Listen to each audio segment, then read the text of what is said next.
Okay, baiklah. Bismillahirrahmanirrahim. Assalamualaikum warahmatullahi wabarakatuh. Nama saya Iliana Nadirah binti Helmi dan menemu matrik di 183-10966. Baiklah, kumpulan saya dapat tajuk mengenai pengurusan jenazah dan kini saya akan terangkan mengenai definisi, hukum dan juga dalil pengurusan jenazah. Okay, baiklah. Definisi bagi kematian ialah perkataan Arab yang diambil daripada kata dasar yang bermaksud mati ataupun meninggal dunia. Jenazah pula, definisi bagi jenazah iaitu perkataan Arab yang diambil daripada perkataan dasar janazah yang membawa maksud mengumpulkan, menutupi ataupun meletakkan. Okey, seterusnya, tanda-tanda kematian. Antara tanda-tanda kematian yang biasa diceritakan oleh alim ulama dan juga orang-orang yang berpengalaman luas iaitu yang pertama, layu atau jatuh kedua-dua telinga dan juga hidung sebelum nazak. Yang kedua, kedua-dua tumit kaki menjadi lembut. Yang ketiga, hidung menjadi bengkak. Yang keempat, alis mata semakin hilang. Yang kelima, kulit muka menjadi semakin tegang. Yang keenam, tulang pinggang rapat ke lantai. Dan yang paling terakhir, yang ketujuh, keluar peluh dan juga air mata. Menurut Uthman bin Affan, Rasulullah SAW bersabda, perhatikanlah orang itu menjelang wafatnya. Apabila kedua-dua matanya terbeliak, dahinya berpeluh dan membesar, dua lubang hidungnya, bererti rahmat Allah telah turun. Tetapi apabila dia berdengkur seperti orang tercekik, tubuhnya pucat, mulutnya bertambah lebar, bererti siksa Allah telah turun kepadanya. Bagi dalil pengurusan jenazah pula, yang pertama, tiap-tiap yang berjiwa akan merasakan mati dan sesungguhnya pada hari kiamat, sahajalah disempurnakan pahalamu. Barang siapa yang dijauhkan dari neraka dan dimasukkan ke dalam syurga, maka sungguh ia telah beruntung. Kehidupan dunia itu tidak lain hanyalah kesenangan yang memperdayakan. Surah Ali Imran ayat 185. Dan yang kedua, tiap-tiap hari sudah tetap akan merasai mati. Kemudian kamu akan dikembalikan kepada kami untuk menerima balasan. Surah Al-Anbiya ayat 35. Dan hukum pengurusan jenazah ialah hukum dia fardu kifayah. Fardu kifayah kepada orang yang hidup di dalam suatu kawasan. Jika ada orang yang menguruskannya, maka terlepaslah orang lain daripada kewajipan itu. Sebaliknya, jika tiada orang yang menguruskannya, maka berdosalah semua orang yang tinggal di kawasan itu. Maksudnya, kalau dalam taman tu ada orang meninggal, tapi tak ada siapa pun yang tolong nguruskan jenazah tu, kiranya satu taman tu akan mendapat dosa. Tapi kalau ada antara diorang, walaupun seorang yang tolong untuk menguruskan jenazah tu, kiranya satu taman tu tidak akan berdosa. Sekian daripada saya, terima kasih. Assalamualaikum warahmatullahi wabarakatuh. Nama saya Nur Fatin Najla binti Hamzah, bernombor matrik di 183-10950. Okey, hari ini saya akan membentangkan tentang kewajipan menguruskan jenazah. Okey, apa yang kita perlu tahu, ada 4 tanggungjawab menjadi kewajipan orang hidup kepada si mati, iaitu memandikan jenazah, mengafankan jenazah, menyembahyangkan jenazah dan mengebumikan. Okey, seterusnya Rasulullah SAW memerintahkan supaya urusan jenazah disegerakan daripada Ali bin Abi Talib. Katanya Rasulullah SAW berpesan, wahai Ali, 3 perkara yang tidak boleh engkau lambatkan: sembahyang apabila sudah masuk waktu, mengebumikan jenazah apabila sudah sedia, dan menikahi anak dara apabila sudah mendapat jodoh untuknya. Okey.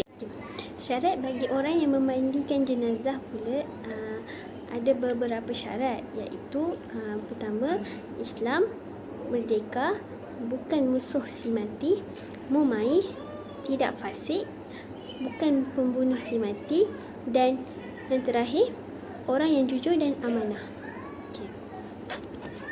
Okey, perkara yang perlu dilakukan apabila seseorang itu meninggal dunia. Okey, pertama yang kita perlu buat adalah tempatkan jenazah di tempat yang sesuai seperti atas katil atau sebagainya bagi menghormati jenazah. Okey. Kedua, sunat meletakkan jenazah dalam keadaan kakinya menghala ke kiblat. Ketiga, tanggalkan pakaian yang berjahit dan pakaian kotor ataupun bernajis. Okey, keempat, tutup jenazah dengan sehelai kain nipis pada seluruh jasadnya. Kelima, rapatkan kedua belah mata dan mulut sambil berdoa dengan nama Allah dan atas nama Rasulullah. Ya Allah, ampunilah dia dan kasihanilah dia. Okey. Keenam, letakkan kedua-dua tangan jenazah di atas dadanya sebagaimana dalam keadaan qiyam. Okey. Nombor 7, letakkan sesuatu yang sederhana berat di atas perutnya seperti gunting. Nombor 8, sunat bagi yang hidup mencium jenazah. Dan kesembilan, yang terakhir, sebutkan segala kebaikan si mati dan mohon keampunan untuknya. Okey, seterusnya, siapakah yang lebih utama memandikan jenazah? Bagi jenazah lelaki yang kita lebih tahu, lebih utama dimandikan oleh orang lelaki, kemudian isterinya dan wanita mahram baginya. Bagi jenazah perempuan pula, lebih utama dimandikan oleh kaum wanita ataupun suaminya. Okey. Alat-alat mandian yang kita perlu untuk memandikan jenazah ialah sebuku sabun mandi, 1 botol air mawar, kapur barus, kayu sintuk, kayu sugi, sarung tangan getah, kain jarang, putih kapas, gayung dan baldi dan air bersih. Cara-cara memandikan jenazah pula ialah: pertama, letakkan mayat di tempat mandi yang disediakan. Kedua, tutup seluruh anggota mayat kecuali muka. Ketiga, semua yang memandikan jenazah hendaklah memakai sarung tangan sebelah kiri. Keempat, sediakan air sabun. Kelima, sediakan air kapur barus. Keenam, istinjakkan mayat terlebih dahulu. Ketujuh, angkat sedikit bahagian kepalanya sehingga paras dada. Kelapan, mengeluarkan kotoran dalam perut dengan menekankan perutnya secara perlahan-lahan dan hati serta mulutnya dengan menggunakan kain alas supaya tidak tersentuh auratnya. Kesembilan, siram dan basuh dengan air sabun dahulu. Kesepuluh, kemudian gosokkan giginya, lubang hidung, lubang telinga, celah ketiak, celah jari, tangan dan kakinya dan rambutnya. Ke-11, selepas itu siram atau basuh seluruh anggota mayat dengan air sabun. Seterusnya ke-12, kemudian bilas dengan air yang bersih seluruh anggota mayat sambil berniat, sahaja aku memandikan jenazah lelaki atau perempuan kerana Allah Ta'ala. Seterusnya, terlentangkan atau baringkan mayat tersebut, siram atau basuh dari kepala hingga hujung kaki 3 kali dengan air yang bersih. Siram sebelah kanan 3 kali dan siram sebelah kiri 3 kali. Seterusnya, kemudian mengiringkan mayat ke kiri, basuh bahagian lambung kanan sebelah belakang. Mengiringkan mayat sebelah kanan, basuh bahagian belah kiri pula. Seterusnya, menyiram atau membasuh menggunakan air bersih dan air kapur barus. Seterusnya, wudukkan mayat dengan lafaz, sahaja aku berniat mewudukkan jenazah lelaki atau perempuan ini kerana Allah Ta'ala. Setelah selesai dimandikan dan diwudukkan dengan baik dan sempurnalah, hendaklah dilapkan menggunakan tuala pada seluruh badan mayat. Seterusnya, cawatkan di bahagian kemaluan mayat dengan cawat yang disediakan. Selepas itu, usung dengan menutup seluruh anggotanya. Okey, segala apa-apa yang tercabut daripada anggota mayat hendaklah dimasukkan ke dalam kain kafan, contohnya rambut, kuku dan sebagainya. Okey. Lalu memandikan jenazah pula bermaksud mandikanlah dia dengan air yang dicampur daun bidara dan kafanilah dengan 2 helai kain. Hadis riwayat Al-Bukhari. Kedua, maksudnya Rasulullah SAW telah masuk kepada kami ketika mana kami memandikan jenazah puteri baginda. Lalu baginda bersabda, mandikanlah dia dengan 3 kali atau 5 atau lebih dari itu dengan air dan bidara.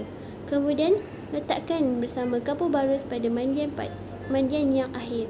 Apabila kamu selesai, maklumlah kepadaku. Setelah kami selesai, kami memaklumkan kepada baginda sallallahu alaihi wasallam dan memberikan kain kepada kami dan bersabda, kafankanlah dia dengan sarung ini. Hadis riwayat Muslim. Sekian saja daripada saya. Assalamualaikum warahmatullahi wabarakatuh. Terima kasih. Assalamualaikum warahmatullahi wabarakatuh. Nama saya Ummu Maisarah binti Muhammad Taufik. Nombor metrik D183111115. Saya ingin menceritakan tentang mengafankan jenazah. Maksud mengafankan jenazah ialah menutup seluruh tubuh badan jenazah. Tujuannya untuk menjaga atau memelihara maruah dan kehormatan serta melindungi aib jenazah. Kain kafan ni ia mengafankan jenazah seeloknya dengan menggunakan kain yang berwarna putih walaupun harus dengan kain berwarna lain. Sebagaimana sabda Rasulullah sallallahu alaihi wasallam, maksudnya pakailah pakaian yang putih kerana ia sebaik-baiknya pakaian dan kafankanlah dengannya untuk orang yang mati antara kamu.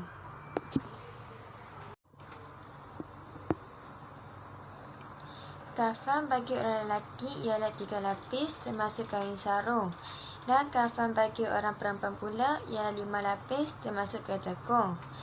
Kain kafan itu disiapkan beserta dengan bau-bauan supaya mayat berbau harum sementara di dalam kubur agar ia tidak segera hancur. Lepas tu, alat-alat mengafankan jenazah. Ada 8 alat-alat mengafankan jenazah.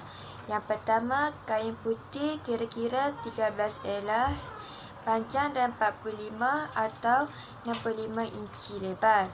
Yang kedua, kapas 2 gulung. Yang ketiga, 2 buku cendana. Yang keempat, 2 piring atau dulang. Yang kelima, sehelai tikar. Yang keenam, kain telekung bagi mayat perempuan. Yang ketujuh, serban bagi mayat lelaki. Dan yang terakhir, baju atau gamis. Cara lipatan mengafankan jenazah ada 3 jenis. Yang pertama, cara melipat serban. Yang kedua, kain telekung. Dan yang ketiga, cara membuat baju gamis. Lepas tu, persiapan kain kafan pula. Potongan kain persiapan kain kafan ada dua. Potongan kain putih sepanjang mayat dan lebihkan 1 kaki 6 inci di kedua-dua hujung kepala dan kaki.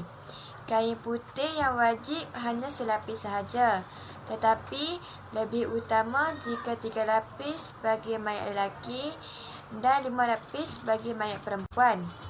Bagi mayat lelaki, disunatkan membuat baju yang tidak berjahit dan serban bagi mayat.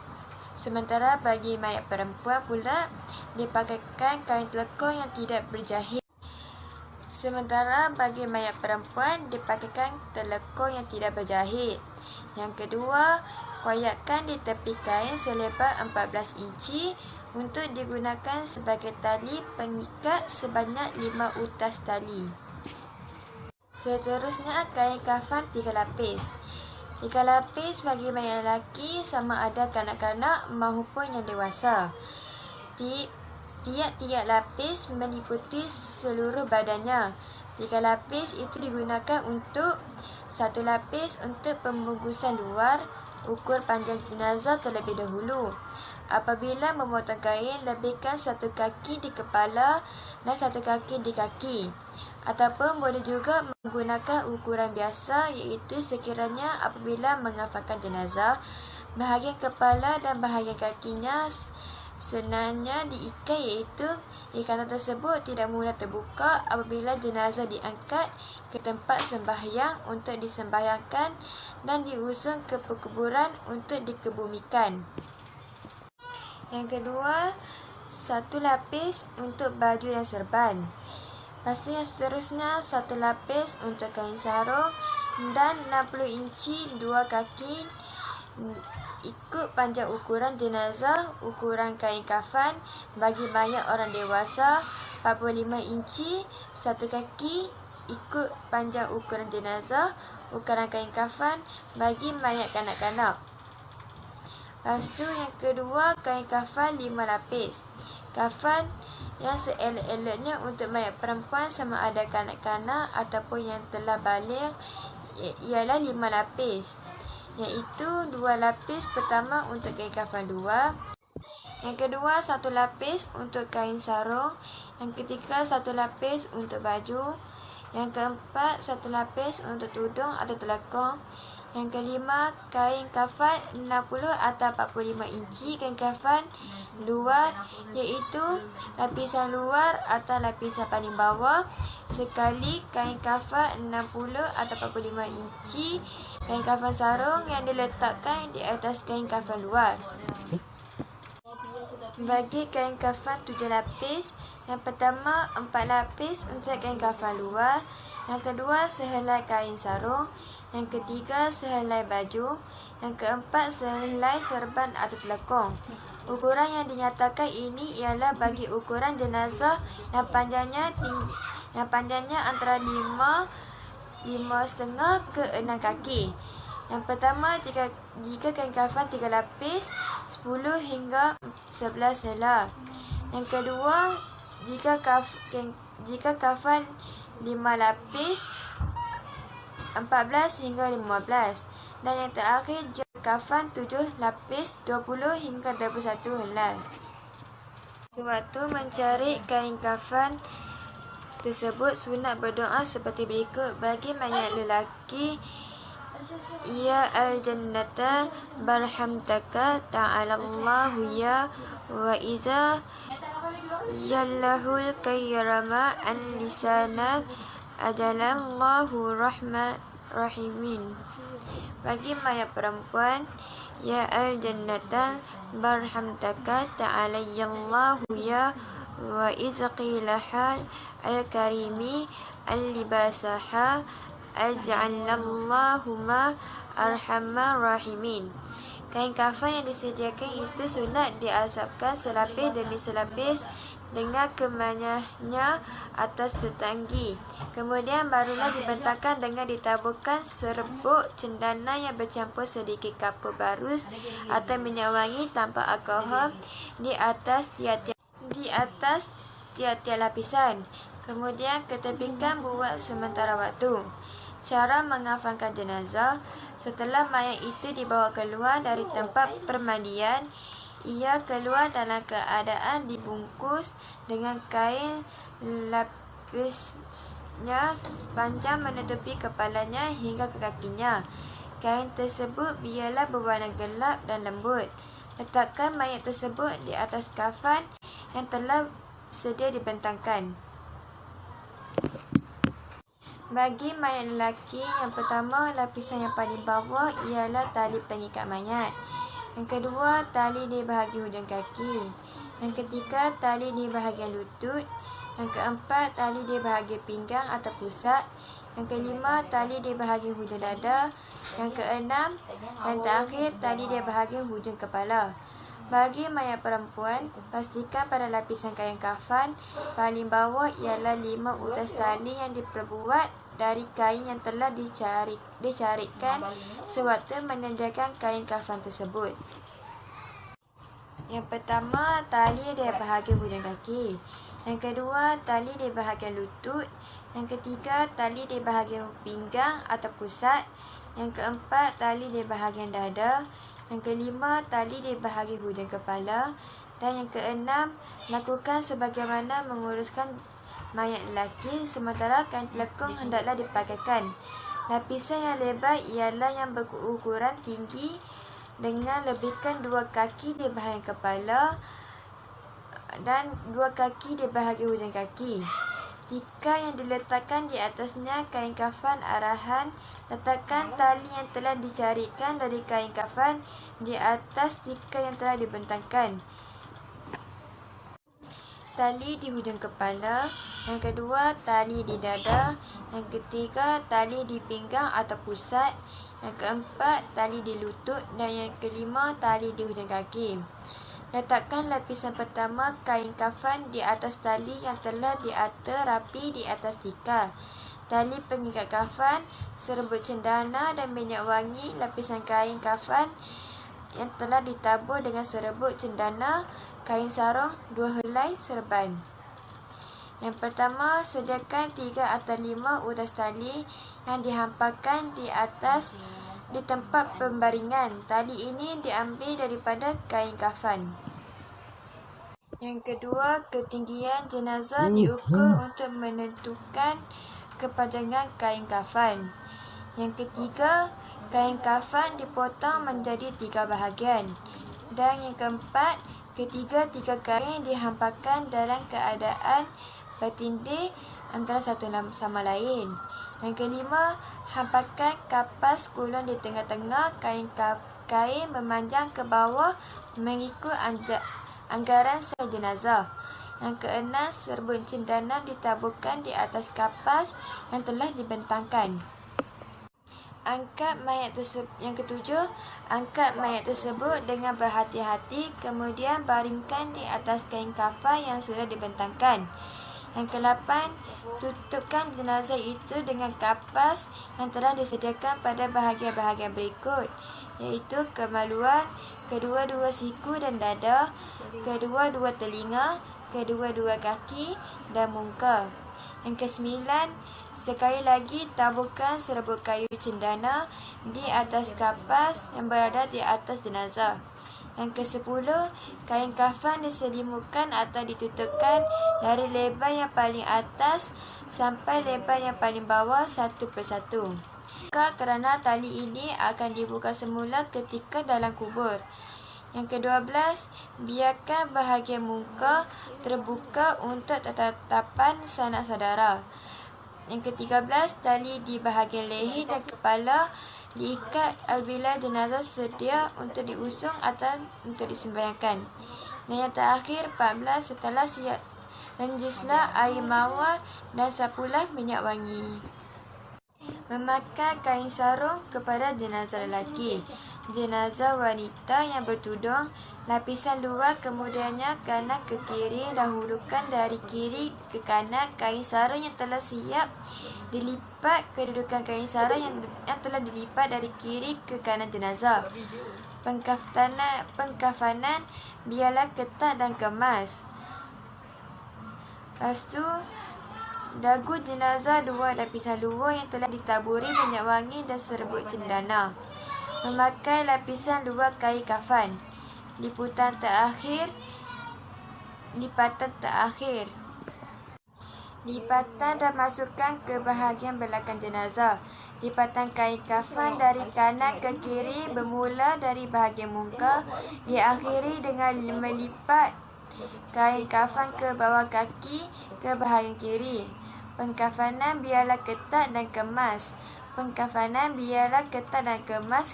bahagian kiri di atas bahagian kanan, diakhiri dengan tepi kain kafan di bahagian bawah bahagian belakang mayat. Bahagian muka ditutup. Kemudian kerana memberi peluang kepada keluarga si mayat untuk melihat kali yang terakhir, diakhiri dengan melipat kain kafan ke bawah kaki kanan. Hikmah mengafankan jenazah. Yang pertama, memelihara kehormatan dan kemuliaan jenazah. Yang kedua, memberi keinsafan bahawa manusia itu sama di sisi Allah Subhanahu wa Ta'ala kecuali orang yang bertakwa. Dan yang terakhir, menutup aib jenazah. Sekian, terima kasih.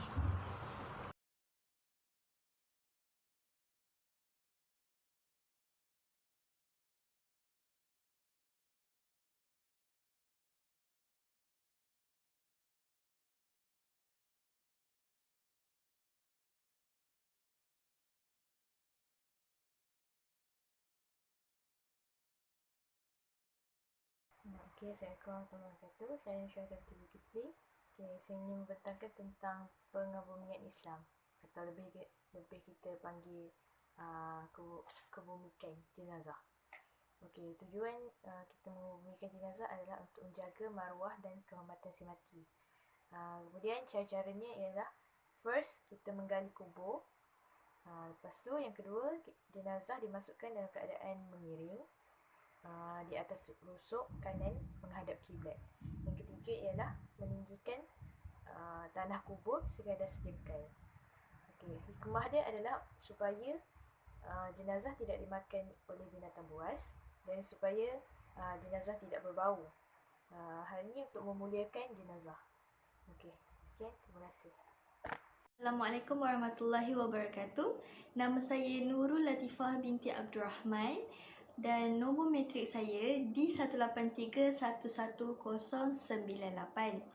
Jadi seterusnya, dalam slide penyelesaian masalah, terdapat dua soalan yang dikemukakan untuk untuk ditanyakan macam mana kita nak menguruskan jenazah dalam dua keadaan. Jadi soalan yang pertama adalah bagaimanakah cara untuk menguruskan mayat bayi sebelum dipotong uri? Jadi jawapannya, sebelum dimandikan hendaklah dipotong urinya terlebih dahulu kerana uri itu bukan anggota bayi tersebut dan bukan daripada anggota ibunya sendiri. Jadi uri itu adalah najis jika tidak dipotong. Maka tidak sah sembahyang ke atas bayi tersebut dan potong uri itu tidak dinamakan menyeksa mayat dan haram dimandikan, disembahyangkan dan ditanam uri bersama bayi tersebut. Uri itu perlu dibungkuskan dan ditanam begitu saja dan kita tak boleh nak tanamkannya bersama bayi tersebut. Jadi, soalan kedua adalah bagaimanakah cara untuk menguruskan jenazah wanita yang mengandung? Jadi, jawapannya adalah haruslah diakui oleh doktor perubatan atau bidan yang anak dalam kandungan itu telah mati, baru boleh dikebumikan. Haram membelah perut ibu untuk mengeluarkan mayat anaknya di dalam kandungan. Tetapi sekiranya ianya masih hidup, hendaklah dibelahkan perut ibunya untuk menyelamatkan anaknya. Jadi ibu yang mengandung tersebut bolehlah dimandikan jenazahnya, disembahyangkan, dikafankan dan jenazah tersebut boleh ditanam dengan sempurna. Bismillahirrahmanirrahim. Assalamualaikum warahmatullahi wabarakatuh. Saya Muhammad Amir Zafri bin Zamrin. Kesimpulan daripada pengurusan jenazah ini adalah setiap manusia ni perlu mengingati mati setiap hari. Ini sebab dalam kitab Ibnu Kathir, dalam kitabnya Al-Bidayah wan Nihayah mengatakan bahawa malaikat maut akan menjenguk setiap manusia setiap hari. Oleh sebab rahmat Allah, manusia tidak mampu untuk melihat malaikat itu sendiri. Ini adalah merupakan satu ujian kepada manusia sejauh mana mereka beriman kepada malaikat. Mengingati mati ni ada banyak faedahnya. Mengingati mati antaranya ialah dengan mengingati mati, hati manusia akan lebih lembut dan akan menerima segala perintah Allah dengan penuh redha dan keikhlasan. Dengan mengingati, manusia juga akan meninggalkan segala maksiat yang telah ditegak oleh Allah kerana mereka yakin segala maksiat yang dilakukan di dunia ini akan mendapat pembalasan dari Allah Subhanahu Wa Taala di akhirat nanti. Seterusnya, dalam hadis Rasulullah bersabda, hadis riwayat Tabarani, Rasulullah SAW bersabda, siapa yang memandikan jenazah lalu dia sembunyikan keaiban pada jenazah itu, maka diampunkan untuknya 70 dosa besar. Okay. Mati Mati adalah satu yang perlu dihadapi oleh semua orang.